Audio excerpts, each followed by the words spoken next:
Sneezing Powder by Enid Blyton. Once upon a time there lived a brownie called Smarty. He kept a little shop in Hello Town, in which he sold jars of honey, fine yellow lemons, and big yellow pills that helped cure colds. In the winter time, Smarty did a fine trade for anyone who had a cold came to buy his honey, his juicy lemons, and his cold pills. Then they would go home, squeeze the lemons into a glass, put in hot water and sugar, and a spoonful or two of Smarty's golden honey. Take a cold pill and go to bed, and lo and behold, next morning they were cured. But in the summertime, nobody seemed to have a cold at all.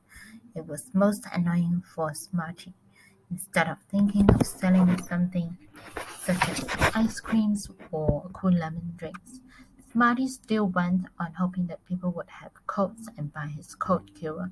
So he wasn't quite as smart as his name, was he?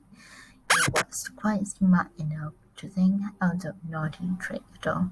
If only I could make people think they had a cold, they would come and buy my honey. Lemon pills, thought Smarty. If only they would sneeze or cough just as they passed my shop, it would be so easy for me to say, "Dear me, you're getting a cold.